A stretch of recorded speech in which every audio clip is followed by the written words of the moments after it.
آپ سرچ کریں، آپ کو انٹرنیٹ پہ بہت زیادہ اس طرح کا مواد ملے گا جہاں پہ خدا کے خادمین اس بات کو بتا رہے ہیں کہ یسوع مسیح کی اصل پیدائش کرسمس 25 دسمبر کو نہیں ہوئی تھی۔ اور آج ہم بھی کلام میں سے سیکھیں گے کہ کلام کے مختلف حوالوں سے، مختلف باتوں سے، کہ واقعی کیا آیا یسوع مسیح کی پیدائش یا دسمبر کے مہینے میں ہوئی تھی یا نہیں ہوئی تھی۔ آگے ہم ایک اور سوال ہے کہ اچھا اگر یہ نجات دہندہ کا جشن ہے، یسوع مسیح کی پیدائش کا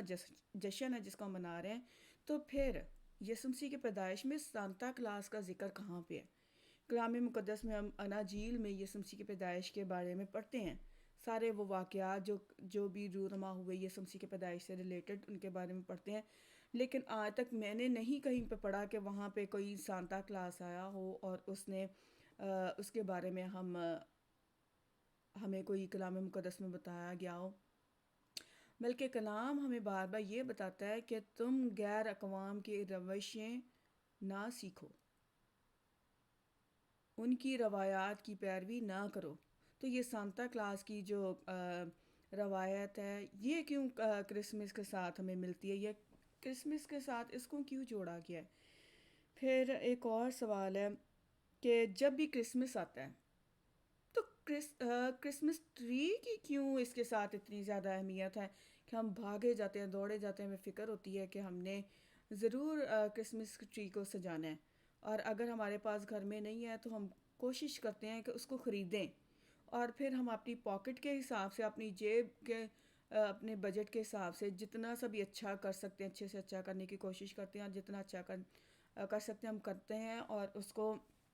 لے کے آتے ہیں، ہم اپنے گھروں میں لے کے آتے ہیں، اپنی عبادت گاہوں میں لے کے آتے ہیں، جہاں پہ بھی اگر ہم عبادات کرتے ہیں، بہنیں جہاں پہ بھی عبادت کرتی ہیں وہ وہاں پہ اس کرسمس ٹری کو اس ہال میں جہاں پہ بھی وہ عبادت کا ان کا ہال ہے سجاتی ہیں، وہاں پہ اس کے رکھتی ہیں۔ اور پھر گرجا گھر میں بھی ایسا ہوتا ہے کہ ہم اچھے سے اچھا، جتنا اچھا بڑا چرچ ہے وہاں پہ اتنا بڑا کرسمس ٹری سجایا جاتا ہے، اس کی ڈیکوریشن کی جاتی ہے، اس پہ رنگ برنگی چیزیں لگائی جاتی ہیں۔ تو سوچنے کی بات یہ ہے کہ کرسمس ٹری کا یسوع مسیح کی پیدائش سے کیا تعلق ہے، اور دیکھیں گے کہ کلام ہمیں اس کے بارے میں آج کیا کہہ رہے ہیں۔ اور پھر یہ ہے کہ ٹری نہ صرف یہ درخت جو ہے وہ لگایا جاتا ہے، اب بجائے یہ کہ پہلے ہوتا تھا کہ جو اصل درخت ہوتے تھے ان کو گملوں میں لگا لیتے تھے اور ان کو سجا لیتے تھے، پھر یہ تھا کہ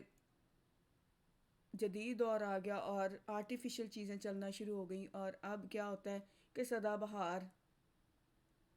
آرٹیفیشل کرسمس ٹری مل جاتا ہے، اور ہر سال اس کو ہم سجا لیتے ہیں، اور پھر نہ صرف اس کو اپنے گھروں میں رکھتے ہیں بلکہ اس پہ رنگ برنگی چیزیں جو ہیں، خاص طور پہ گولڈن کلر کی اور سلور کلر کی لگاتے ہیں، تو اس پہ اور بھی چیزیں جو ہیں، جرابیں خاص طور پہ لگاتے ہیں، مختلف طرح کی بیلز لگاتے ہیں۔ یہ ساری چیزیں ان پہ غور کریں گے کہ یہ کہاں سے آئیں، اور کیا ان کا یسوع مسیح کی پیدائش کے ساتھ کوئی تعلق ہے یا نہیں ہے، کلام کے ساتھ کوئی تعلق ہے یا نہیں ہے۔ تو کبھی کبھار یہ سوالات جو ہیں ہمارے خود سے بھی خدا کا روح ہمارے دلوں میں ڈالتا ہے، ہم اپنے آپ سے کرتے ہیں، لیکن پھر ہم ان سوالات کو یہ کہہ کر اپنے ذہنوں سے جھٹک دیتے ہیں کہ ان پر غور کرنے سے ہمیں کیا ملے گا، کیا فائدہ ہوگا، میں بھی کیوں آپس میں بحث کر رہے ہیں، یا میں کیوں اس کے بارے میں سوچ رہا ہوں، اور پھر ہم یہ کہہ کے اپنے آپ کو اس سے جان چھڑا لیتے ہیں سوال سے، یا اپنی اس گفتگو کو ختم کر دیتے ہیں کہ سارا زمانہ یہ کر رہا ہے، بڑے سے بڑے پاسٹر یہ کر رہے ہیں، پوری دنیا میں لوگ یہ کر رہے ہیں، آپ دیکھو انٹرنیٹ پہ امریکہ میں، انگلینڈ میں، اور جتنے بھی دوسرے بڑے بڑے ممالک ہیں ان میں دیکھیں کتنی کتنی ڈیکوریشن ہوتی ہے، کتنا کچھ ہو رہا ہے۔ تو جیسے دنیا چل رہی ہے ہم بھی ویسے ہی چل رہے ہیں، جو بڑے بڑے پاسٹر یہ کام کر رہے ہیں تو ہم بھی ویسے ہی کر رہے ہیں، اور اس طرح سے ہم اس سوال کا اپنے آپ کو یہ جواب دے کر اپنے سے جان چھڑا لیتے ہیں۔ ہاں، سوچنے کی بات یہ ہے کہ ہم کلام میں سے غور کریں کہ کلام آج ہمیں کیا کہتے ہیں۔ وقت آ گیا ہے کہ ہم ذرا رکیں، زندگی کی اس طویل دوڑ میں ہم دوڑے تو جا رہے ہیں، لیکن ہم اب رکیں اور سوچیں کہ ہماری حقیقی نجات کا مقصد جو ہے، جس کے لیے نجات دہندہ حقیقت میں دنیا میں آیا، وہ پورا ہوا ہے یا نہیں، اور کیا اس کی پیدائش سے ریلیٹڈ ہم دنیاوی روایات کو اپنائے ہوئے ہیں، یا حقیقی جو نجات کا مقصد ہے وہ ہماری زندگی میں پورا ہوا ہے۔ ان ساری چیزوں پہ ہم غور کریں گے، اور اس مقبول ترین جشن کو جو پوری دنیا میں منایا جاتا ہے، جس کو کرسمس کہا جاتا ہے، اس پہ نظر ڈالیں گے، اور اپنے آپ سے اور اپنے پیاروں سے یہ سوالات بھی کریں گے۔ اور پہلے تو ہم بائبل میں ڈھونڈیں گے نا کہ دیکھیں کہ بائبل میں کرسمس کا لفظ ہے یا نہیں ہے۔ مجھے تو کہیں نہیں ملا، اور آپ کو بھی یقیناً نہیں ملے گا، تو لیکن بے شک آپ ڈھونڈ سکتے ہیں۔ اور آئے ہم کلام مقدس میں سے دیکھیں کہ کلام ہمیں کیا کہتا ہے۔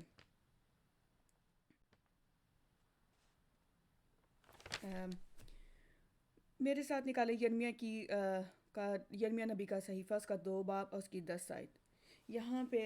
ہم دیکھیں گے کہ خدا کیا کہتے ہیں۔ پھر ہم کہاں سے کرسمس آیا، کرسمس کا لفظ کہاں سے آیا، اور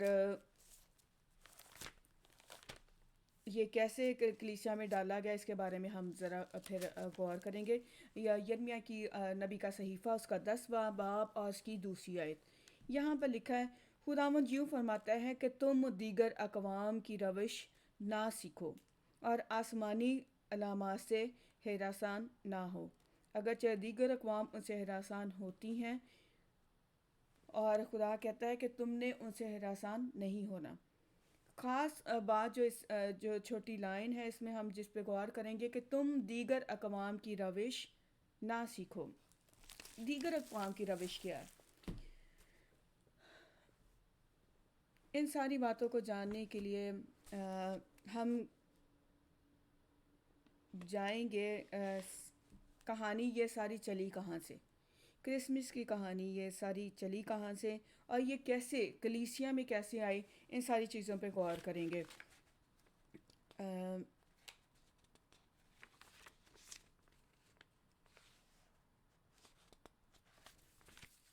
جب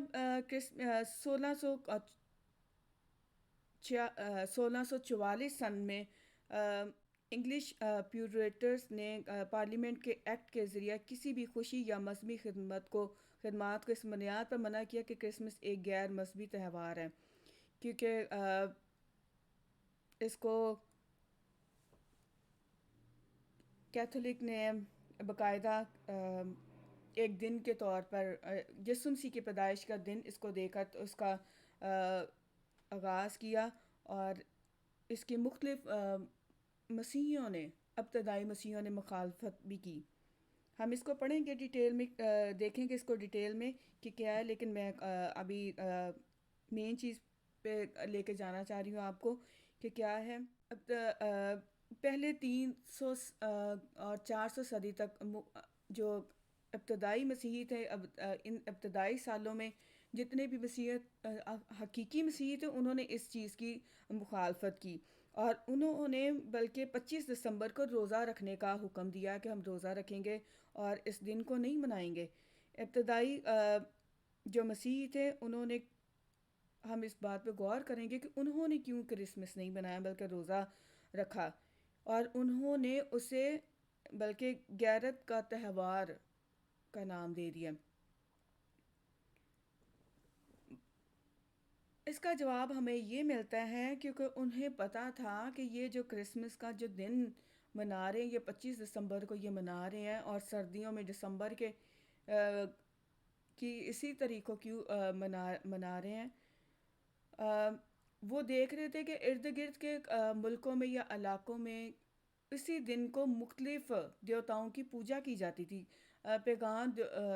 جو آپ پیغان گاڈس آپ کہہ سکتے ہیں، یا قدیم زمانہ کے دیوتا کہہ سکتے ہیں۔ تو ان دنوں میں مختلف ممالک میں مختلف ناموں سے ان دیوتاؤں کی پوجا ہوتی تھی، اور خاص طور پہ 25 دسمبر کو ہوتی تھی، جس میں سے سورج دیوتا کی پوجا ہوتی تھی، اور مختلف ناموں سے مختلف دیوتاؤں کی لوگ جو تھے پوجا کرتے تھے۔ تو اس وجہ سے جو ابتدائی مسیحی تھے انہوں نے اس کی مخالفت کی، اور انہوں نے 25 دسمبر کو اس دن کو روزہ رکھنے کا حکم دیا، تاکہ جو مسیحی ہیں جو حقیقی طور پر اس چیز کو جانتے ہیں وہ اس مسیح کی پیدائش کا نام دیکھ کر اس تہوار کو نہ منائیں، اور انہوں نے اس سے غیرت کا تہوار کا نام بھی دیا۔ ہم اس بات پہ غور کریں گے کہ انہوں نے غیرت کا تہوار اسے کیوں کہا، یا پھر وہ اس چیز پہ راضی کیوں نہیں تھے کہ 25 دسمبر کو ہی مسیح کی سالگرہ منائی جائے۔ تو جب ہم اس غور کرتے ہیں تو یہ اس بات کا جواب ہمیں قدیم وقت پر لے جاتا ہے جب بابل کا آغاز ہوا، اور اس کو ہم کافر عبادت کی عظیم ماں بھی کہہ سکتے ہیں، یعنی بابل جو ہے، جو اس ساری چیز کی آغاز ہے، ساری عبادات کا، کافرانہ عبادات کی جڑ ہے، جس کے لیے خدا نے کہا کہ تم دیگر اقوام کی روش نہ سیکھو۔ تو ہم ذرا اس کہانی پہ غور کریں گے کہ یہ بابل اور ان ساری عبادات کا، ان پیغان گاڈس کا، ان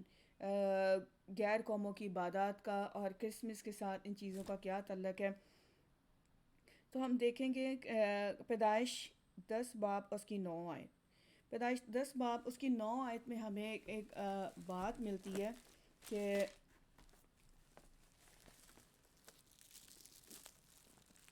اور کوش سے 8ویں آیت سے پڑھیں گے۔ اور کوش سے نمرود پیدا ہوا، وہ روئے زمین پر ایک سورما ہوا ہے، خداوند کے سامنے وہ ایک شکاری سورما ہوا ہے۔ اس سے یہ مثل چلی کہ خداوند کے سامنے نمرود سا شکاری سورما، اور اس کی بادشاہی کی ابتدا ملک سنار میں بابل اور عرق اور اکاد اور کلنا سے ہوئی۔ اچھا،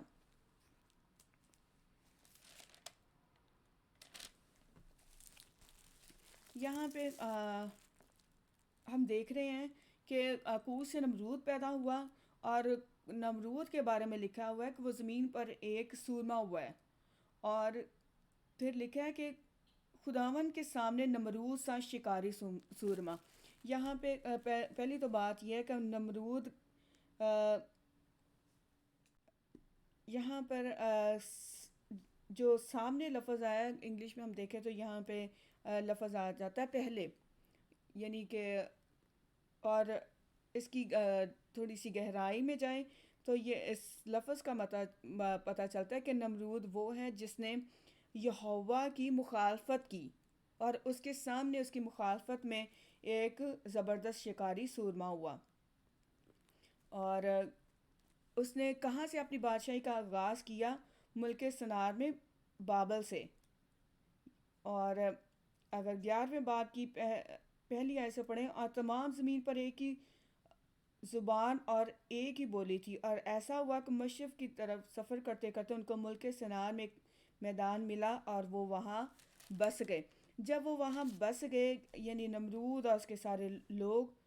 تو وہاں پہ نمرود نے اپنی بادشاہی کا آغاز کیا، اور وہاں پہ اس نے اعلان کیا کہ میں ہی حاکم کل ہوں، میں ہی خدا ہوں، میں سارا کچھ ہوں، اور وہاں پہ اس نے لوگوں کو لگایا کہ وہ اس کی عبادت کریں۔ اور پھر یہاں پہ ہمیں اسی 11ویں باب میں دیکھتے ہیں کہ انہوں نے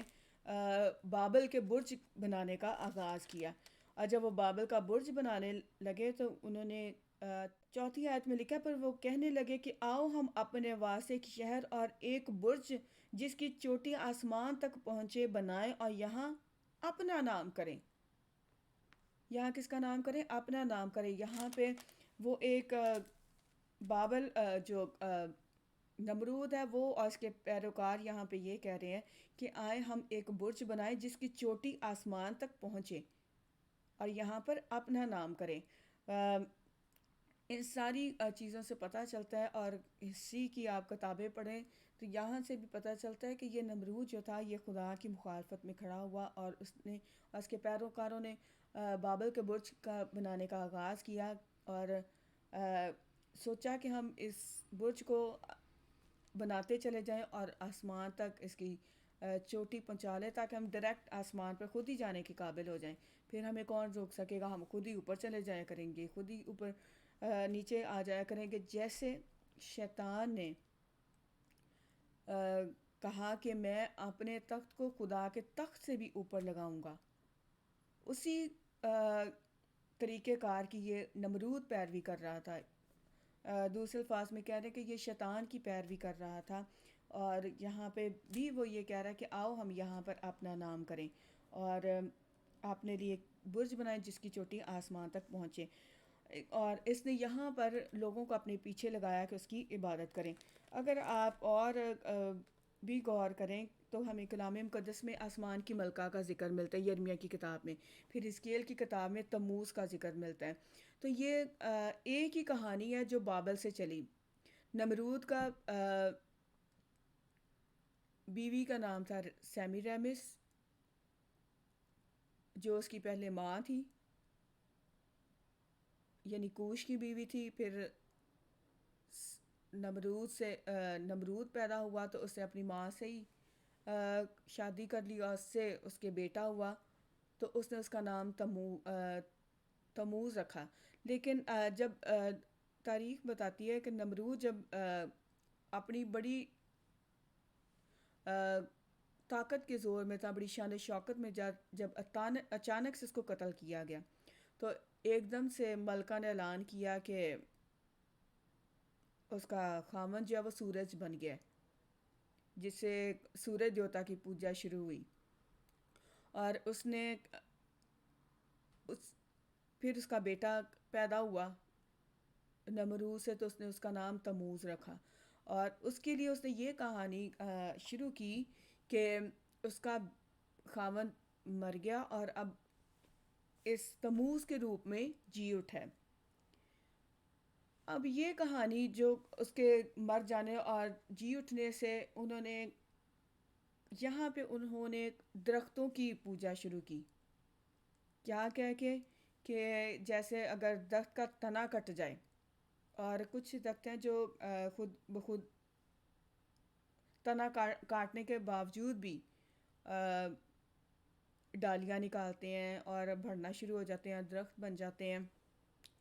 تو سیمی ریمس نے یا اس کے پیروکاروں نے اس بات کو اس کے ساتھ جوڑا اور کہا کہ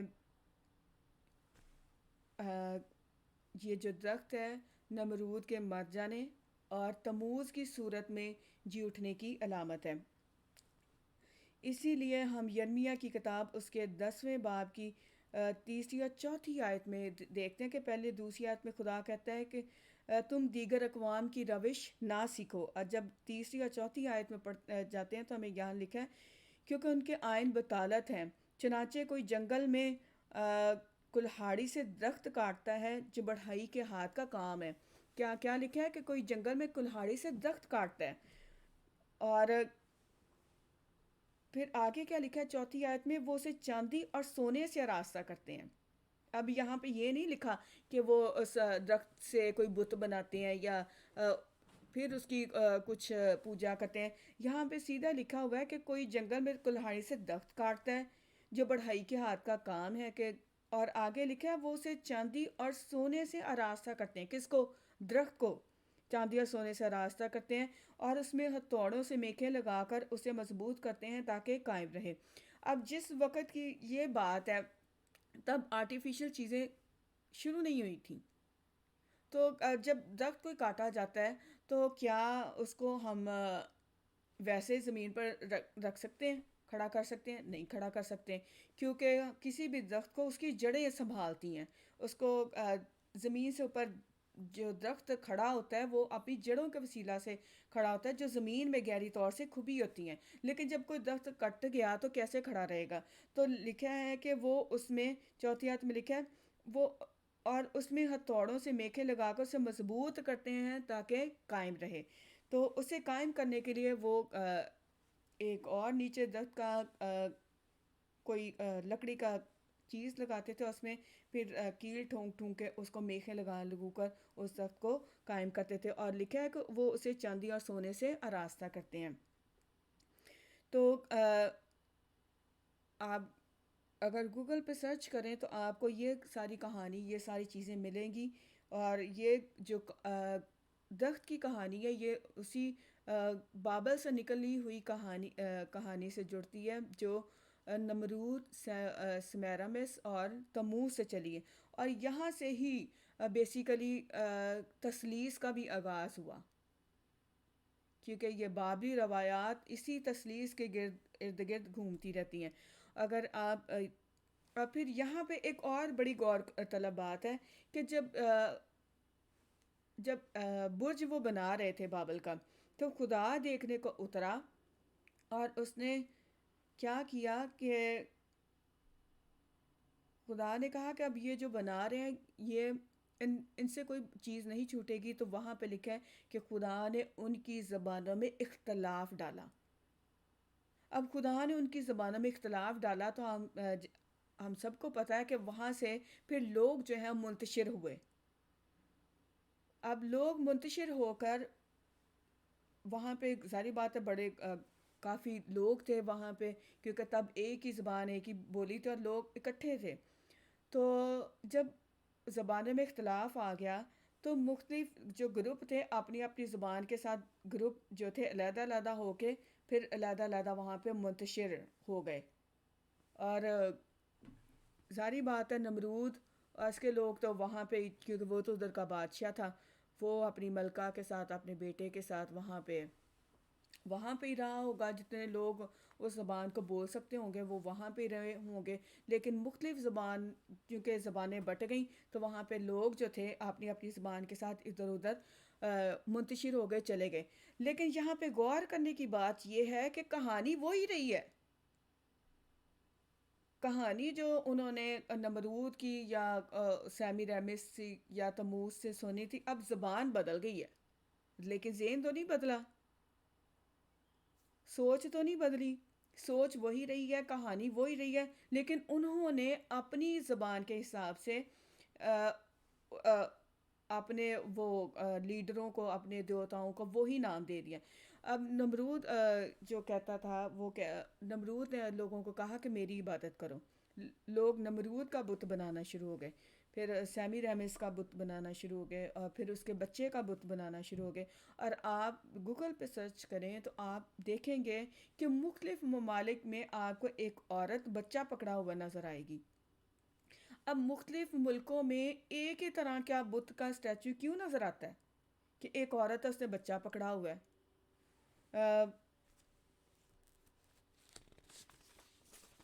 میں آپ کو، اگر میں جلدی سے ان کو صفحے میں دیکھ سکتے، میں آپ کو بتانا چاہتی ہوں کہ مختلف ممالک میں اسی طرح کے بت کا نام کیا ہے، اور چونکہ آپ دیکھیں گے کہ ملکوں کے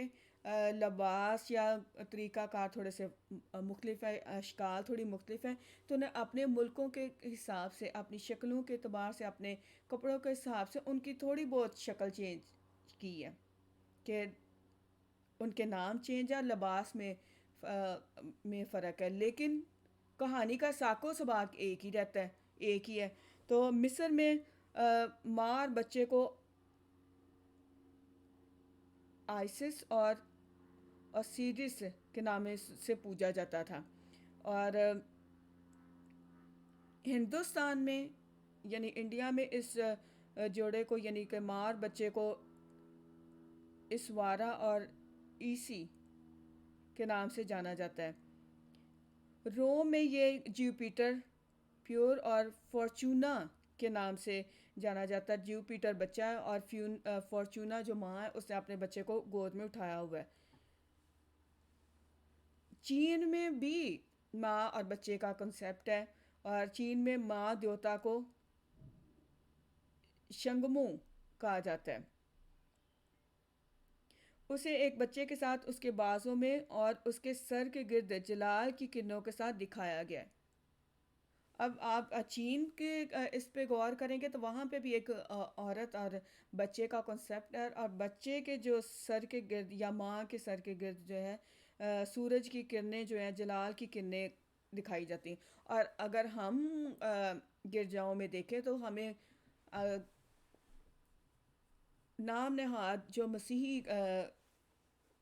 گرجا وہاں پہ بھی اس طرح کے بت کی علامت ملتی ہے کہ ماں اور بچہ نظر آتا ہے، اور جلال کی کرنیں نظر آتی ہیں جو کہ ہمیں چین کے بت میں بھی نظر آتی ہیں، مصر میں بھی نظر آتی ہیں، روم میں بھی نظر آتی ہیں، اور مختلف ممالک میں بھی نظر آتی ہیں۔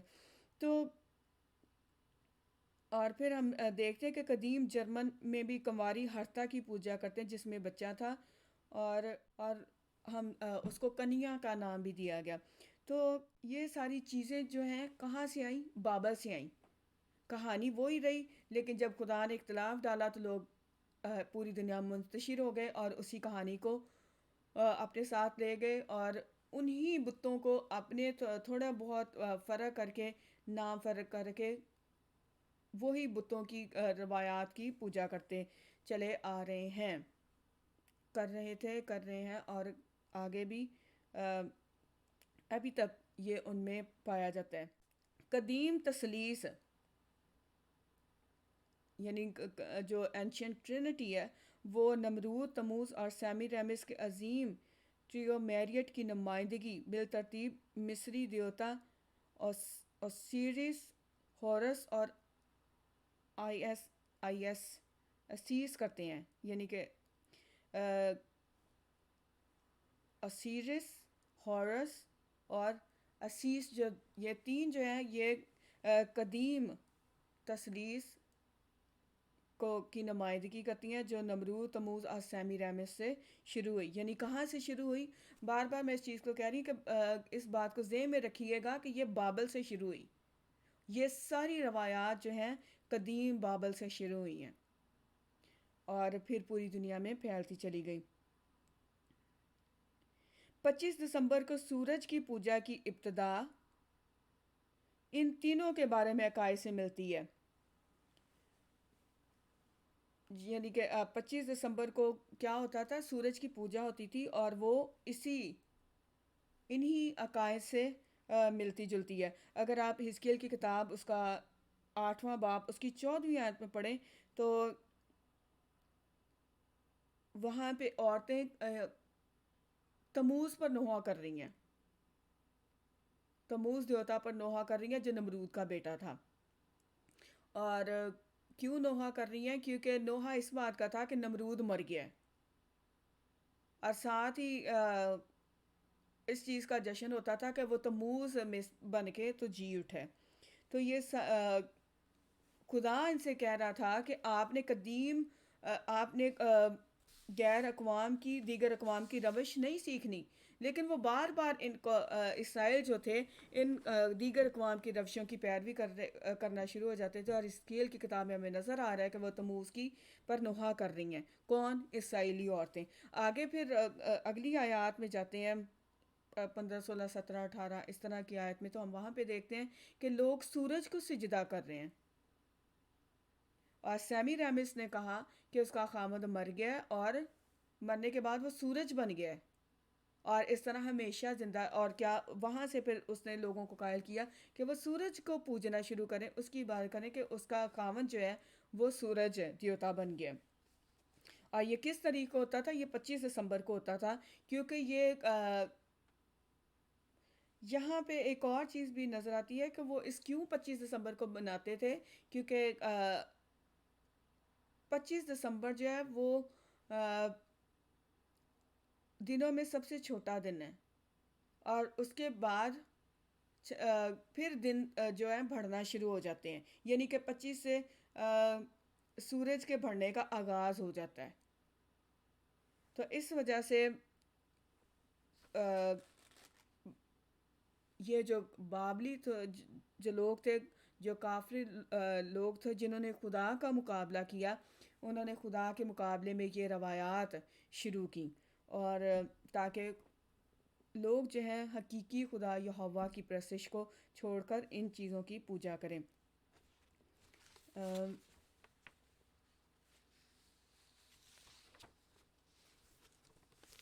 آگے ہم دیکھیں گے،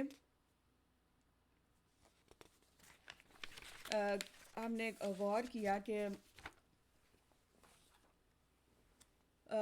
یہ جو کرسمس ٹری ہے، ہم نے پہلے سنا کہ یہ جو سیمی ریمس ہے اور یہ بابلی جو کہانیاں اسی سے شروع ہوئیں، نمرود، تموز، اور جہاں پہ انہوں نے درختوں کی پوجا شروع کی. تو سیمی ریمس نے کہا کہ اس کے جی اٹھنے کی وہ جی اٹھے. اس کے جی اٹھنے کی تصویر کشی کے لیے بابلیوں کا خیال تھا کہ ایک سدا بہار درخت مردہ درخت کے تنے سے نکلا ہے. یہ جو کہانی ہے بابل کی، بابل سے چلی نمرود اور تموز کے حوالہ سے، کہ بابلیوں کا خیال تھا کہ ایک سدا بہار درخت جو ہے وہ مردہ درخت کے تنے سے نکلا، یعنی کہ درخت کٹا گیا، درخت مردہ ہو گیا. ظاہری بات ہے، درخت جب کٹ جاتا ہے تو مردہ ہو جاتا ہے، لیکن اس کے تنے سے ایک اور شاخیں نکل آئیں. پرانا سٹیمپ مردہ نمرود کی علامت تھا اور نئے سدا بہار نمرود کو تموز میں زندہ کیا گیا. یہ تھی کہانی. اگر آپ دیکھیں بابل کے اسرار میں، بابل اسرار مذہب صفحہ نمبر 152 پہ، تو آپ کو یہ چیز ملے گی. اور اسی لیے بابلی روایات سے گرین ہولی کا نام بھی چلا، جو کرسمس کے موقع پر مشہور ہے. طویل عرصے سے ابدی زندگی کی علامت رہی ہے یہ گرین ہولی، یعنی کہ کرسمس ٹری جو ہے. اور اس نے نمرود کے دوبارہ جنم کی تصویر کشی میں اہم کردار ادا کیا. اب گرین ہولی جو ہے یہ وہاں سے چلی اور کرتی کرتی کرسمس کی اور یسوع مسیح کے پیدائش کے ساتھ یہ چیزوں کو شامل کر دیا گیا، ان کو جوڑ دیا گیا، اور ہمیں کلیسیاؤں میں نظر آتی ہے. ایک اور حوالہ ہم اس کے لیے پڑھیں گے کہ کیوں خدا نے منع کیا کہ تم میرے مذبح کے قریب تم نے ہرے درخت کو نہیں لگانا، کیونکہ یہ روایات جو تھی ان دیگر اقوام میں پائی جاتی تھی اور خدا نے اپنے لوگوں کو منع کیا. آئے میرے ساتھ نکالے اس تشنہ کی کتاب، اس کا 16 باب، اس کی 21 سے 22ویں آیت. یہاں پہ لکھا ہے، جو مذبح تو بنائے، جو مذبح تو خداوند اپنے خدا کے لیے بنائے، اس کے قریب کسی قسم کے درخت کی یسیرت نہ لگانا. خدا منع کر رہا ہے کہ تم نے خدا کے مذبح کے قریب کسی قسم کے درخت کی یسیرت نہیں لگانی، اور پھر نہ کوئی ستون اپنے لیے کھڑا کر لینا جس سے خداوند تیرے خدا کو نفرت ہے. یہاں پر خدا کیا کہہ رہا ہے کہ تم نے کسی قسم کے درخت کی یسیرت نہیں لگانی، اور نہ کوئی اسی طرح کا ستون جو ہے اپنے لیے کھڑا کر لینا. اب نہ تو صرف خدا نے درخت کہا، بلکہ خدا نے کہا کہ اسی طرح کی کوئی یسیرت بھی نہیں لگانی. تو کیونکہ خدا کو پتا تھا کہ آگے آگے یہ دنیا ترقی کرتی جا رہی ہے، اور پہلے تو اصل درخت کو کاٹ کے میخوں سے جڑ کے لگا لیتے، اور پھر کرتے کرتے یہ کرسمس ٹری تک آ گیا، اور اب آرٹیفیشل درخت باقاعدہ سٹینڈ کے ساتھ ہوتے ہیں اور آپ ان کو جہاں پہ بھی چاہیں کھڑا کر سکتے ہیں. تو خدا ہم یہاں پہ دیکھ رہے ہیں کہ خدا نے تو سخت طور سے اسے منع کیا، اور لکھا ہے 22ویں آیت کے آخری حصہ میں، جس سے خداوند تیرے خدا کو نفرت ہے. خدا تو ان چیزوں سے نفرت کر رہا ہے، اور ہم ان چیزوں کو بغیر جانے، بغیر غور کیے، بغیر سچائی کو تلاش کیے اپنے گھروں میں، اپنے گرجا گاہوں میں، اپنی عبادت کی جگہوں میں لگا کے نہ صرف لگا رہے ہیں بلکہ ان کو ان چیزوں سے سجا رہے ہیں. جیسے وہ لکھا ہے کہ وہ اسے چاندی اور سونے سے آراستہ کرتے ہیں. اور چونکہ اس وقت میں سونا چاندی اہم تھا، لین دین تجارت سونے چاندی کے سکوں سے ہوتی تھی، لیکن اب کے دور میں کیا ہے کہ ہمارے پاس پیسہ ہے، چاہے ہم سونا لگا لیں چاہے ہم پیسہ لگا لیں، ایک ہی چیز ہے کہ پیسے سے ہی ہم سونا خریدتے ہیں، اور ان پیسوں سے ہی ہم اپنی جیب کے حساب سے رنگ برنگی چیزیں خرید لیتے ہیں جو اسی سونے یا چاندی کی چیزوں کی کو ظاہر کرتی ہیں، کیونکہ زیادہ تر چیزیں ہمیں گولڈن یا سلور یا گلٹری طور پہ ہمیں نظر آتی ہیں، جن کو ہم کرسمس ٹری پہ سجاتے ہیں. اور سیکھنے کی چیز یہ ہے کہ خدا نے ہمیں منع کیا کہ ہم نے اسی طرح کے کسی قسم کی جو یہ سیرت ہے یا کوئی چیز جو ہے خدا کے عبادت گاہ میں اس کے مذبح کے پاس نہیں لگانی۔ ابھی ہم جلدی سے غور کریں گے کلام مقدس میں کہ یسوع مسیح کی پیدائش کن دنوں میں ہوئی، ایکچولی کب ہوئی، اور ہم کلام میں مقدس میں سے ثابت کریں گے کہ یہ 25 دسمبر کے مہینے میں جب سخت سردی کا موسم ہے تب نہیں ہوئی تھی۔ جب بھی ہم یسوع مسیح کی پیدائش کی کہانی کو، واقعے کو اناجیل میں سے پڑھتے ہیں تو ہم ایک واقعات کو بڑا دہراتے ہیں۔ بچے جو ہیں اس اس ڈرامہ کو کرتے ہیں اور اس میں بڑے شوق سے حصہ لیتے ہیں، اور ہم لوکا رسول کے انجیل کے دوسرے باب میں پڑھتے ہیں کہ اسی علاقہ میں چرواہے تھے جو رات کو میدان میں رہ کر اپنے غلہ بانی کر رہے تھے۔ تو چرواہے جو تھے جب یسوع مسیح پیدا ہوا میدان میں تھے، تو شاید ایک جنرل نالج کی بات ہے، جو لوگ مویشی پالتے ہیں ان کو پتہ ہے کہ بھیڑ بکریوں کو سخت سردی میں باہر نہیں رکھا جاتا۔ تو فلسطین وہ علاقہ تھا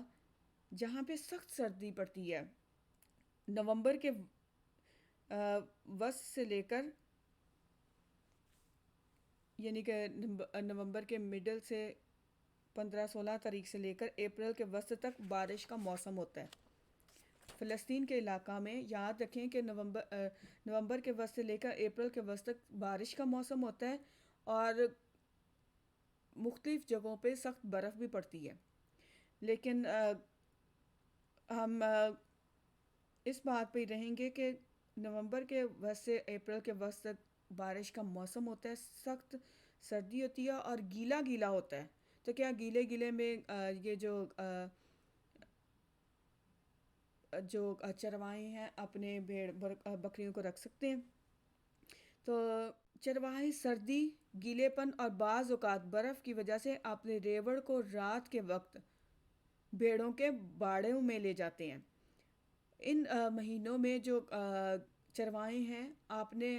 جو بھیڑ بکریوں کو اپنے ان کے باڑوں میں لے جاتے ہیں۔ ہم عزرا کی کتاب اس کے 10ویں باب اس کی 9ویں آیت میں بھی پڑھتے ہیں کہ جب لوگ جو تھے یروشلم میں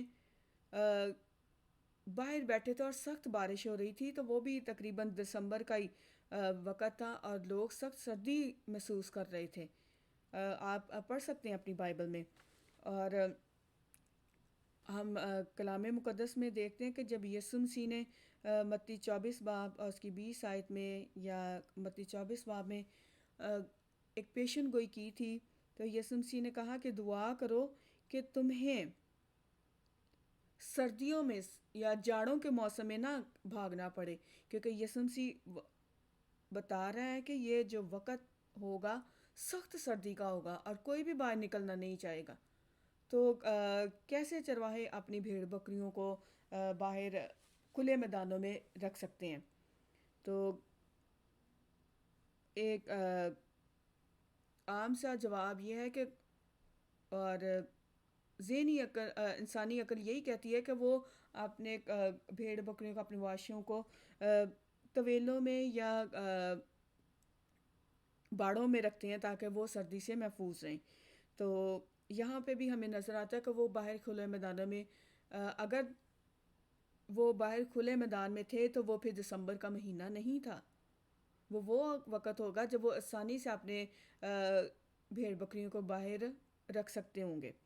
آگے، یسوع مسیح کی پیدائش موسم خزاں میں ہوئی تھی، نہ کہ موسم سرما میں۔ بھیڑیں ابھی تک کھلے میدانوں میں تھیں۔ اس سارے واقعے سے ہمیں پتہ چلتا ہے کہ بھیڑیں کھلے میدانوں میں تھی، تو یسوع مسیح کی پیدائش دسمبر میں نہیں ہوئی ہوگی۔ لیکن ہم دوسرے حوالوں سے غور کریں گے کہ یسوع مسیح کی پیدائش موسم خزاں میں، یعنی سپٹمبر کے آخر میں اور اکتوبر کے شروع میں ہوئی تھی۔ اور ان دنوں کے یہودیوں میں یہ ایک قدیم روایت تھا کہ وہ اپنی بھیڑوں کو فسح کے موقع پر کھیتوں اور صحراؤں میں بھیجتے تھے۔ اب پہلی بارش کے آغاز پر انہیں گھر لاتے تھے، کہ وہ ان کو واپس گھروں میں لانا شروع ہو جاتے تھے جب سردی کے موسم کا آغاز ہونا شروع ہو جاتا تھا۔ اور دوسری بات یہ ہے کہ جب یسوع مسیح کی پیدائش ہوئی اس وقت جو سیزر اگسطس جو تھا فلسطین سے ٹیکس وصول کر رہا تھا، اور فصل کاٹی جا چکی تھی، اور فصل کٹنے کے موقع پر ٹیکس وصول کیا جاتا تھا. تو یوسف اور مریم بھی جو تھے بیت لحم کا سفر کیا انہوں نے، اور وہاں پہ اور مختلف لوگ بھی وہاں پہ گئے تھے. کچھ لوگ ٹیکس دینے، کچھ لوگ جو تھے خیموں کی جو عید ہے اس کے لیے وہاں پہ اس سرائے میں جمع تھے. اس وجہ سے یوسف اور مریم کو سرائے میں جگہ نہ ملی. تو یہاں پہ ایک اور غور طلب بات یہ ہے کہ ٹیکس وصول کر رہا تھا سیزر اگسٹس. تو بلوے کے یا آپ دیکھیں گے کہ جب یسوع مسیح کو پکڑوایا گیا تو بلوے ہونے کے ڈر، یعنی کہ دنگا فساد ہونے کے ڈر سے انہوں نے یسوع مسیح کے پکڑوانے کا جلدی سے یسوع مسیح کی سزا کا اعلان کیا، تاکہ اور جب ہم پلاطس کو دیکھتے ہیں تو جو رومی حکومت تھی لوگوں کے دنگا فساد سے ڈرتی تھی یا بچنے کی کوشش کرتی تھی. تو کیسے وہ سخت سردیوں میں لوگوں کو اعلان کر سکتی ہے کہ وہ آئیں جی اور ٹیکس دیں. تو ان چیزوں سے بھی ہمیں پتہ چلتا ہے کہ مریم اور یوسف جس وقت انہوں نے سفر کیا وہ نارمل موسم ہوگا. اور دوسری بات یہ ہے کہ ٹیکس وہ اکٹھا کیا جاتا تھا فصل کاٹنے کے بعد. جب فصل کٹی نہیں تو لوگ کیسے ٹیکس ادا کریں گے؟ تو جب فصل کٹ جاتی تھی لوگ فصل بیچتے تھے، تو پھر اس پر جو جتنا ٹیکس آتا تھا وہ اپنا ٹیکس جمع کروانے کے لیے اپنے اپنے علاقوں میں جاتے تھے. ایک اور چیز پہ بھی ہم غور کریں گے کہ یسوع مسیح یوحنا بپتسمہ دینے والے سے 6 ماہ چھوٹا تھا. اور جب فرشتہ زکریا کے پاس آیا تو وہ اس وقت یروشلم کی ہیکل میں اپنے جو ڈیوٹی پر موجود تھا، جو اس کی عبادت کے فرائض بنتے تھے وہ اس وقت اپنی عبادت کے فرائض پورا کر رہا تھا. اور کہنوں کو سال میں 2 بار ایک ہفتے کے لیے فرائض انجام دینے کی ضرورت تھی. ہر ایک جو تھی کی باری آتی تھی، ہر ایک گروپ کی اپنے گروپ کے حساب سے باری آتی تھی. اور ابیا جو تھا اس کے خاندان کی جو تھی وہ سال کے 8ویں ہفتے میں باری آتی تھی. اس کے لیے آپ حوالہ پڑھ سکتے ہیں کہ چونکہ زکریا ابیا کے خاندان سے تھا تو آپ پہلا تواریخ اس کا 24 باب اور اس کی 10ویں آیت میں دیکھیں تو آپ کو یہ ابیا کے خاندان کا ذکر ملے گا. پہلا تواریخ اس کا 24 باب اور اس کی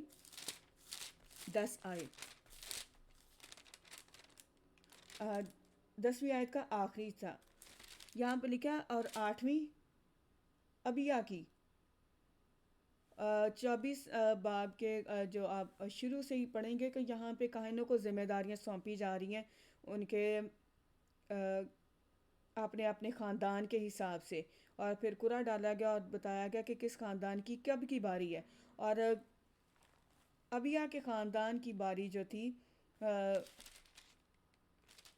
وہ 8ویں تھی، اور یہ آتی تھی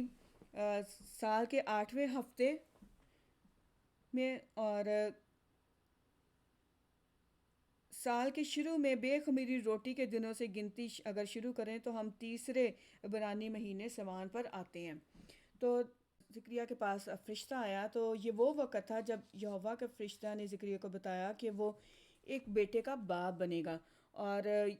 لوکا رسول کے انجیل اس کے پہلا باب اس کی 14ویں اور اسی طرح سے اس باب میں ہم ساری کہانی کو پڑھتے ہیں تو وہ جب اس کی ڈیوٹی ختم ہوئی تو وہ اپنے گھر گیا، اور پھر الزبتھ حاملہ ہوئی. اور ہم دیکھتے ہیں کہ یہ اس ساری طریقوں کے حساب سے یہ ہمارے جون کے وسط یا آخر کے بارے میں تھا، جب الزبتھ حاملہ ہوئی. ہمارے جون کا مہینہ یا اس کے آخر کا وقت بنتا ہے، جون کے آخر کا. اب حمل کی مدت میں 9 مہینے لگ جاتے ہیں. تو اگر جون کے آخر سے شروع کریں یا جون کے وسط سے شروع کریں تو یہ کرتے کرتے ہم مارچ میں آ جاتے ہیں، جب یوحنا بپتسمہ دینے والا پیدا ہوا. یعنی کہ مارچ کے تقریباً مارچ کے مہینے میں یوحنا بپتسمہ دینے والا پیدا ہوا. تو آگے ہم لوکا کی انجیل اس کا پہلا باب اس کی 36ویں آیت میں غور کریں کہ یسوع جو ہے یوحنا سے 6 ماہ چھوٹا تھا. تو 6 ماہ بعد نجات دہندہ پیدا ہوا. تو مارچ سے لے کر اگر ہم اگلے 6 ماہ تک کا حساب لگائیں تو یہ ستمبر کے آخر میں یا اکتوبر کے پہلے حصے میں بنتا ہے. تو یسوع مسیح کی پیدائش جو ہے وہ ستمبر کے آخر میں یا اکتوبر کے پہلے ہفتے میں بنتی ہے، ان ساری باتوں کے مطابق اگر دیکھیں تو. اور پھر یہ ہے کہ ہم اس بات سے بھی اگر اندازہ لگائیں کہ یسوع مسیح کی زندگی کے دن کتنے تھے، 3.5 سال. اور جب یسوع مسیح نے خدمت کا آغاز کیا تو وہ 30 سال کا تھا. اور پھر فصح کی عید کے موقع پر یسوع مسیح کو لٹکایا گیا اور وہ ہمارے گناہوں کے لیے اس نے اپنی جان دی. تو جو کہ اپریل کے موسم بہار میں آتا ہے. تو اپریل سے شروع ہو کر اور اس کی سالگرہ کے 6 مہینے پیچھے گنتے ہوئے ہم خزاں کی تاریخ پیدائش کے ساتھ ختم ہوتے ہیں. یعنی کہ اگر ہم اپریل سے جب فصح کی عید ہوتی ہے تو وہاں سے پیچھے گنتی کرتے جائیں، 3.5 سال کا وقت گنیں، 33.5 سال کا. تو کرتے کرتے ہم اسی خزاں کے موسم ہی آ جاتے ہیں کہ اس جو سپتمبر کے آخر میں اکتوبر کے پہلے ہفتے میں ہوتا ہے، تو تب یسوع مسیح کی پیدائش کا وقت بنتا ہے. تو ہم اس بات پہ غور کریں گے تو پھر 25 دسمبر کو مسیح موعود کے یوم پیدائش سے کیسے جوڑا گیا. الیگزینڈر ہسلو بیان کرتا ہے کہ 4 صدی سے پہلے سے بہت پہلے اور خود ابتدائی مسیحی دور میں سے بھی بہت پہلے، 4 صدی سے بھی بہت پہلے اور خود مسیحی دور سے بھی بہت پہلے، سال کے اس عین وقت پر قوموں میں ایک تہوار منایا جاتا تھا. کون سا تہوار منایا جاتا تھا؟ آسمان کی بابل کی ملکہ کے بیٹے کی پیدائش کے اعزاز میں یہ دن منایا جاتا تھا. اور اس کو سمجھا جاتا تھا کہ یہ صلح کرانے کے لیے یہ تہوار ہے، یا مختلف طرح کا طریقوں سے یہ تہوار جو تھا لوگ مناتے تھے. 400 صدی پہلے اور ابتدائی مسیحی دور سے بہت سالوں پہلے یہ لوگوں میں یہ تہوار منایا جاتا تھا. اور پھر اسی تہوار کو رومن چرچ نے اپنایا اور اسے باقاعدہ طور پر مسیح کی پیدائش کا نام دے دیا. آپ دیکھ سکتے ہیں انسائکلوپیڈیا 2 بابل صفحہ نمبر 93 پہ. در حقیقت کیتھولک انسائکلوپیڈیا انضمام کی تصدیق کرتا ہے. اگر آپ سرچ کریں تو کیتھولک جو ہے، جو ان کا انسائکلوپیڈیا، وہ اس بات کی تصدیق کرتا ہے اور انہوں نے کہا کہ 25 دسمبر کو مسیح کی پیدائش منائی جائے. انکانکرڈ سن، یعنی کہ انکانکرڈ جو یعنی کہ ناقابل تسخیر سورج کا دن تھا یہ، جس کی تہوار منایا جاتا. تو اسی دن کو انہوں نے کہا کہ 25 دسمبر کو ہی ہم یسوع مسیح کی پیدائش کو منائیں گے. اور مصر میں یہ کیا جاتا تھا کہ 25 تاریخ تموز یعنی اوسیرس دسمبر کو پیدا ہوا. اس کے مطابق مصر میں بھی اسی دن کو بڑا شاندار جشن ہوتا تھا، لوگ عید مناتے تھے، اکثر سورج کی طرح شاندار کے طور پر اس کو پیش کیا جاتا تھا۔ آگے ہم بڑھتے جاتے ہیں تو دیکھتے ہیں کہ شہنشاہ کانسٹنٹین کی طرف سے اتوار کو یوم خداوندی کا اعلان کیا گیا اور اس کی چھٹی کا قانونی حکم دیا گیا، اور اس کے ساتھ ساتھ مینیکزم میکینزم کے اثر کے ساتھ، جس نے یہوہ کے بیٹے کو جسمانی سورج کے ساتھ شناخت کیا۔ تو ممکن ہے چوتھی صدی کے عیسائیوں نے یہوہ کے بیٹے کی سالگرہ کو جسمانی سورج کے ساتھ منانے کی مناسبت محسوس کی ہو، کہ جب شہنشاہ نے یہ اعلان کیا تو پھر انہوں نے کیا کیا کہ یسوع مسیح کے اتوار کو بھی جسے سنڈے کہتے ہیں، تو سنڈے کو وہ سورج کے دن کے طور پر یادگاری کرتے تھے، اور نہ صرف یہ بلکہ اس نے 25 دسمبر کو بھی باقاعدہ طور پہ یسوع مسیح کی پیدائش کا دن کا نام دے کر تو اس کی پھر اس کی سالگرہ کو منانے کا اعلان کیا۔ میسوپوٹامیہ کے عیسائیوں نے اپنے مغربی بھائیوں پر بت پرستی اور سورج کی پرستش کا الزام لگایا کہ انہوں نے اس کافرانہ تہوار کی پیروی کرنا شروع کر دی ہے، کہ یہ تو کافروں کا بت پرستوں کا تہوار ہے 25 دسمبر، تو اس کو یسوع مسیح کی پیدائش کے دن سے کیوں جوڑا جا رہا ہے؟ تو انہوں نے اس کی میسوپوٹامیہ کے جو حقیقی ایماندار تھے انہوں نے اس چیز کی بڑی مخالفت کی، لیکن اس کے باوجود یہ تہوار اتنی تیزی سے مقبول ہوا کہ 16ویں صدی کا پروٹسٹنٹ انقلاب بھی اسے ختم نہ کر سکا، اور کرتے کرتے یہ تہوار جو ہے آپ دیکھتے ہیں کہ پوری دنیا میں پھیل گیا، اور پوری مسیحی جو لوگ ہیں اس دن کو یسوع مسیح کے پیدائش کا نام دے کر اس کو مناتے ہیں۔ اور یہ 25 دسمبر کو کیوں اعلان کیا گیا کہ مسیح کے پیدائش کا دن کہہ کر منایا جائے؟ کیونکہ وہ دیکھ رہے تھے کہ غیر قوموں میں سے بھی لوگ بہت زیادہ مسیحیت کو قبول کر رہے تھے، یسوع مسیح کو قبول کر رہے تھے، تو جو بت پرستانہ لوگ تھے ان کا جو بزنس تھا وہ خراب ہو رہا تھا، لوگ بتوں کی پوجا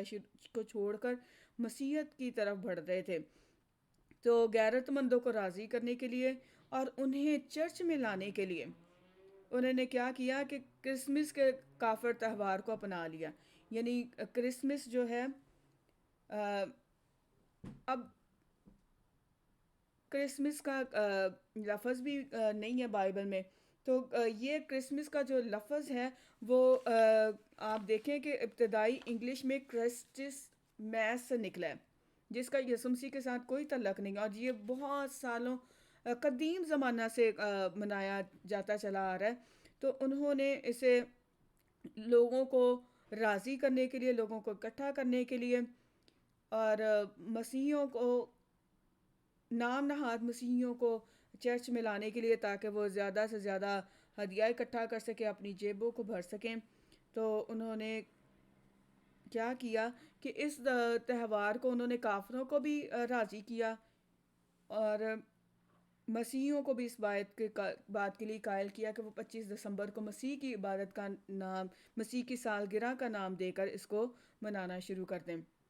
اور اس طرح سے اس دن کا آغاز انہوں نے مسیح کی برتھ ڈے کے نام سے شروع کیا۔ دوسرے لفظوں میں وہ اپنے پیارے پرانے سیٹرنیلیا کے ساتھ ساتھ اپنے نئے عقیدوں کو بھی رکھ سکتے ہیں، محض ایک مختلف نام سے ملبوس، یعنی کہ یہ جو ان کا جو پرانا دیوتا تھا اس کا نام تھا سیٹرنیلیا، جو 25 دسمبر کو جس کی یہ سالگرہ مناتے تھے، اور پھر انہوں نے اس کو نام تھوڑا سا بدلا، اور کہہ لیں کہ کپڑے بدلے، اور اس کو کرسمس کا نام دے کر یسوع مسیح کا پیدائش نہ کہتے ہوئے لوگوں کو اس بات کے لیے قائل کیا کہ ہم جی یسوع مسیح کی پیدائش منا رہے، لیکن روایات، طریقہ کار وہی تھے، رسم و رواج وہی تھے، یعنی کہ درخت کی ڈیکوریشن کر لیں اور تحفے دینا شروع کر دیں، اور مختلف طریقہ کار جو ہم بھی اس موقع پر کرتے ہیں وہ چیزیں ویسی کی ویسی رہیں، اور کرتے کرتے آج بھی کلیسیوں میں اتنی زیادہ پروان چڑھ گئی ہیں کہ انتہا درجے کا پیسہ جو ہے وہ اس ان سارے کاموں پہ لگایا جاتا ہے جس میں یسوع مسیح کی یا خدا کی بڑھائی یا خدا کو جلال کسی بھی طریقے سے نہیں ملتا۔ کرسمس ٹری جو ہے وہ درختوں کی پوجا کے خیال کو دوبارہ سے پیش کرتا ہے، اور اس پہ رنگ برنگے میوہ جات لگائے جاتے ہیں، سنہری گیندے اور خوبصورت چیزیں لگائی جاتی ہیں۔ آپ کو بتاتی چلوں کہ یہ سنہری گری دار جو میوے ہیں اور گیندے ہیں یہ سورج کی علامت ہیں۔ یہ جو گول گول بال سے ہوتی ہیں نا سورج اس کے کرسمس ٹری کے ساتھ جو ہینکی ہوتی ہیں یہ سورج کی علامت ہیں۔ اور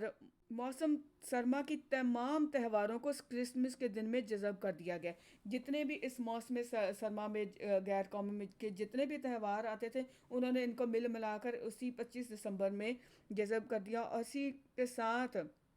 اسی میں سارا کچھ اکٹھا ہی مل ملا کر یہ اس کو مناتے ہیں۔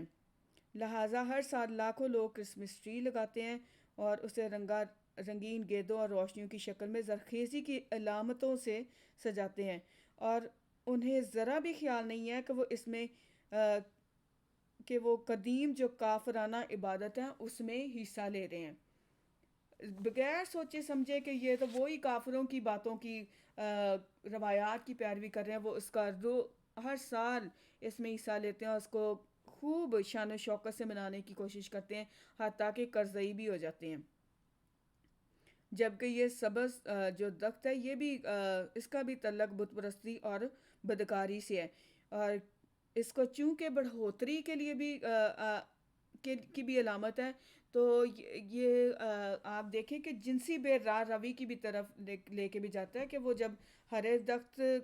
کا استعمال کرتے تھے تو ہمیں نظر آتا ہے کہ کلام میں یرمیہ کی صحیفہ میں تواریخ میں حزقیل میں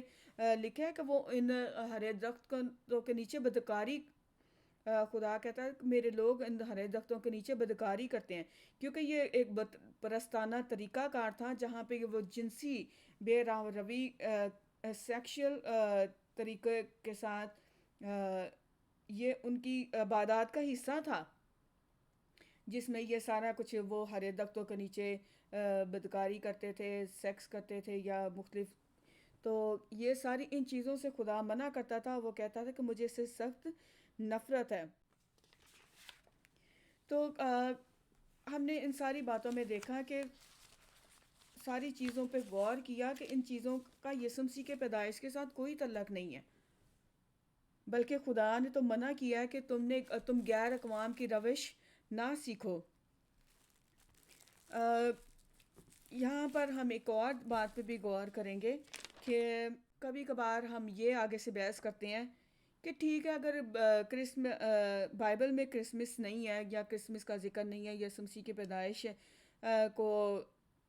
منانے کا ذکر نہیں ہے، تو پھر اس سال کے اس وقت میں دوسروں کے ساتھ بھلائی کرنے میں کیا حرج ہے؟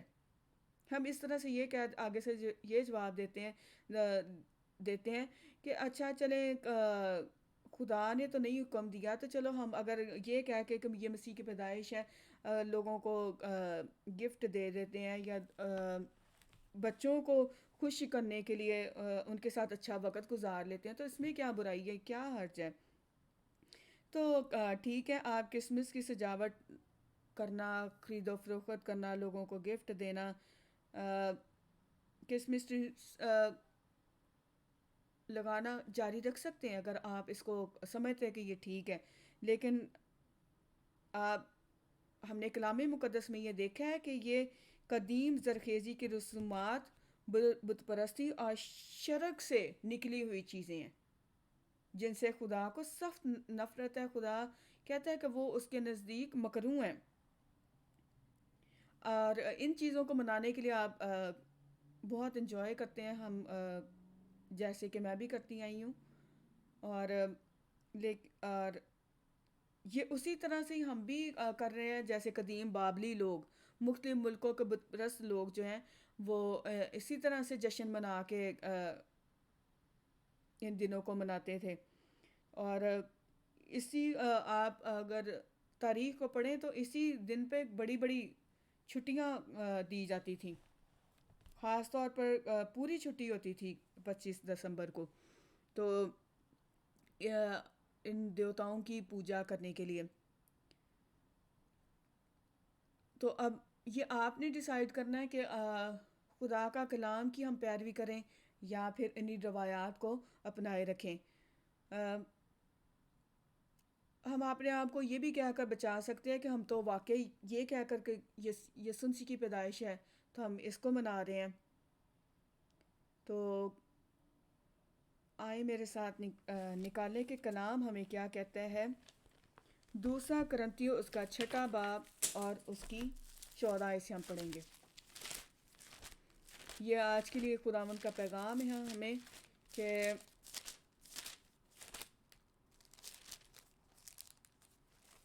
6 باب اور اس کی پہلے 17 آیت پڑھیں گے. اس واسطے خداوند فرماتا ہے ان میں سے نکل کر الگ رہو اور ناپاک چیز کو نہ چھو تو میں تم کو قبول کر لوں گا. یہاں پہ کلام ہمیں بتا رہا ہے کہ ہم نے ان ناپاک چیزوں کو چھونا بھی نہیں ہے، کیونکہ یہ ناپاکی کی علامت ہے. یہ ناپاکی اور بت پرستی سے نکلی ہیں. اور 14ویں آیت سے ہم دوبارہ پڑھیں گے. 2 کرنتھیوں 6 باب 14ویں آیت سے. بے ایمانوں کے ساتھ ناہموار جوئے میں نہ جتو، کیونکہ راست بازی اور بے دینی میں کیا میل جول، یا روشنی اور تاریکی میں کیا شراکت. یہاں پر بڑا گہرے طور پہ ہمیں بتایا جا رہا ہے کہ یہ جو تہوار تھے یہ تاریکی کی علامت ہے، یہ بت پرستی کی علامت ہے، اور یہ تاریکی سے شیطان سے جڑی ہوئی ہیں. تو کلام ہمیں بتا رہا ہے کہ راست بازی اور بے دینی میں کیا میل جول، یا روشنی اور تاریکی میں کیا شراکت، مسیح کا بلیال کے ساتھ کیا موافقت. کہ مسیح کا بلیال کے ساتھ کیا تعلق ہے. یہ تو بلیال جو ہے اسی کی یہی نمرود اور یہ جو سیٹن اور دوسرے نام جو دوسرے تیسرے نام جو ہیں جن کی 25 دسمبر کو سال کی عیدیں ہوتی تھی، تو انہی کا میں سے ایک کا نام بلیال بھی ہے. اس کی بھی 25 دسمبر کو ہی سالگرہ ہوتی تھی. تو مسیح کو بلیال کے ساتھ کیا موافقت، یا ایماندار کا بے ایمان سے کیا واسطہ. میرے خیال میں نمرود کا ہی ایک نام بلیال ہے. تو مسیح کو بلیال کے ساتھ کیا موافقت، یا ایماندار کا بے ایمان سے کیا واسطہ، اور خدا کے مقدس کو بتوں سے کیا مناسبت. خدا کے مقدس کو بتوں کے ساتھ کیا مناسبت. چرچ میں کرسمس ٹری کا جو ایک بت تھا، یعنی تموز اور نمرود کی علامت، عشیرہ کی علامت تھی، اس کا اور اس کی وہ باقاعدہ ڈیکوریشن کر کے اس کو پوجتے. تو اس میں اس کا خدا کے گھر میں کیا کام ہے. خدا اس سے منع کر رہا ہے. ہم نے استثنا کی کتاب میں دیکھا کہ خدا اس سے استثنا 16 باب میں کہ استثنا 16 باب 21-22 میں کہ خدا نے منع کیا کہ تم میرے مذبح کے گرد اس طرح کے درخت کی یہ سیرت نہ لگانا. تو ہم کیوں لگا رہے ہیں؟ خدا تو منع کر رہا ہے. اور خدا کے مقدس کو بتوں سے کیا مناسبت، کیونکہ ہم زندہ خدا کا مقدس ہے. آگے ہمیں یہ بتایا گیا ہے کہ ہم جو زندہ خدا کا مقدس ہیں، تو ہم ان چیزوں کو، ان روایات کی کیوں پیروی کر رہے ہیں جن کو غیر قومیں اپنائے ہوئے تھیں. ہم انہی روایات کو اپنے دل میں کیوں لے رہے ہیں. جب دل میں آتے، ہمارا دل خدا کا مقدس ہے، تو اگر دل میں یہ روایات ہم لے آتے ہیں، ان کو اپناتے، پہلے دل میں اپناتے ہیں تو پھر امپلائے کرتے ہیں، ان کو عمل میں لاتے ہوئے اپنے گھروں میں یہ چیزیں کرتے ہیں نا. پہلے تو یہ ہے کہ ہم نے اپنے مقدس کے دل کے مقدس کو پاک صاف کرنا ہے، اور پھر جب اپنے دل کے مقدس کو پاک صاف کر لیں گے تو ہم اپنے گھروں کو، اپنے گرجا گاہوں کو، اپنی عبادت کی جگہوں کو بھی ان چیزوں سے پاک صاف کریں گے. اور آگے لکھا ہے چنانچہ خدا نے فرمایا میں ان میں بسوں گا، ان میں چلوں پھروں گا، ان میں ان کا خدا ہوں گا اور وہ میری امت ہوں گے. کب؟ جب وہ ان چیزوں سے باز آ جائیں گے. کیونکہ آگے 17 آیت میں لکھا ہے اس واسطے خداوند فرماتا ہے کہ ان میں سے نکل کر الگ رہو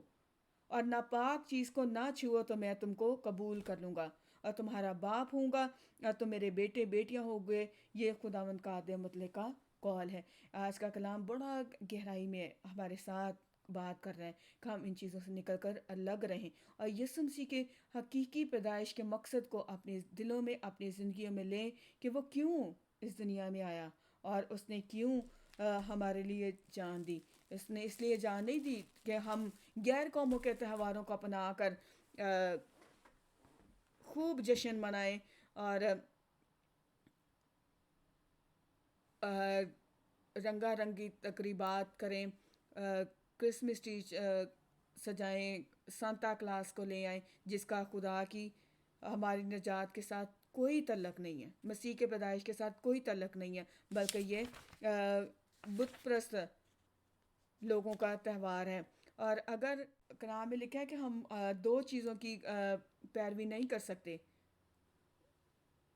ایک کو چھوڑیں گے اور دوسرے کے ساتھ ملے رہیں گے, یا تو ہمیں حقیقی خدا باپ کی پیروی کرنی ہے اور یا پھر ہم ان رسومات کے ساتھ چمٹے رہیں. ہم ایک ہی ٹائم پہ دو چیزوں کی پیروی نہیں کر سکتے. آئیں خدا ان کے کلام پہ غور کریں, اور اگر خداوند کے کلام سے آپ کو برکت ملی ہے تو میں امید کرتی ہوں کہ آپ خداوند کے کلام کی ان باتوں کو اپنے دوستوں کے ساتھ شیئر کریں گے, اپنے بہن بھائیوں کے ساتھ شیئر کریں گے. اور کلام مقدس میں سے ہمیں نیک سامری کی تمثیل میں پتہ چلتا ہے کہ یسوع مسیح نے کہا کہ اچھا